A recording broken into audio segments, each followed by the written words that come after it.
Welcome back to Football Frenzy. We now head to the Plains, where one team is riding high heading into this season after 10 wins and a playoff victory last year. Yeah, the Athens Bulldogs were also looking to start their season on a high note. And they were facing a Logan team who wanted to gain some confidence after struggling. In 2024, let's take a trip to the house that Joe Burrow built. Yes, Joe Burrow Stadium. For this matchup, it was the 100th time the Athens Bulldogs faced off against Logan in this historic meeting. And the Bulldogs began the night off with a bang on the ground, with senior running back Anthony Sutton going straight up the middle without getting touched.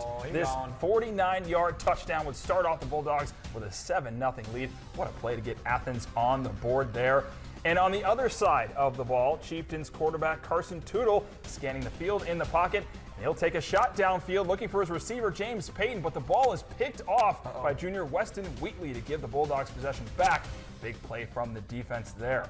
On the next drive, senior quarterback Daniel Heitland will throw a screen pass to Tyree Cunningham as he's got room thanks to his offensive line on the right side of the field. Yeah, this gives Cunningham tons of space here to score a 55-yard touchdown, putting Athens up 14-0 to end the first quarter. Anthony Sutton was not done before the half. He's going to make another big play here as a pitch by Heitland gives him room to find empty space towards the left side. Again, look at the great blocking there.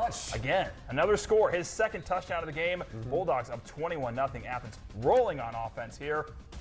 Chieftains would try to make an attempt to come back with some trickery here. Tootle is going to find running back James Payton on a short screen pass. He tries to set up in the pocket for a pass of his own, but the Bulldog defense immediately sacks Payton for a loss. And in the end, Athens would go on to score another 20 points, giving the Bulldogs the victory in a final score of 41-0. Complete domination. You know Coach White's happy about that one. For sure. And in some other scores this evening in the Buckeye State, the Fort Fry Cadets came up short against Barnesville by a score of 35-7. The Belpre Golden Eagles fell on the road to Fisher Catholic. 47-12 is the final in that one. The Warren Warriors were in a close contest tonight, but they suffered a tough loss to Circleville, 16-15, excuse me. We have one more game this weekend, and it's the Eastern Eagles kicking off their season tomorrow night against Meggs in Pomeroy. The Eagles are hoping for better success in the playoffs after an 8-3 season ended in a first-round exit to Centerburg last year.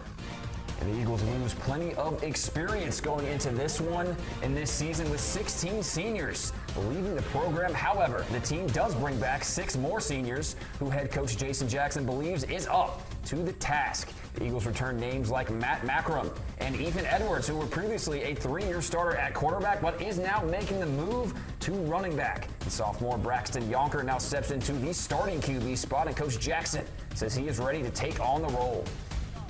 Their opponent, Meggs, is looking to keep improving after going 500. Last season, one of the things Coach Jackson likes the most about his team is how caring they are for one another. When you're done with what you're supposed to be doing, you don't worry about only yourself. You look to your right, your left, what can I help you with? What can I go out of my way to get to know an underclassman type thing? We don't worry about how many carries you get, how many points you score. You take care of what the team is about first and foremost, and that's what this team is about, being selfless and not worrying about, how many carries and how many points and that sort of thing. Coming up next on Football Frenzy, we've got your play of the night. But first, here's a look at some of the games you can expect next week at the high school level.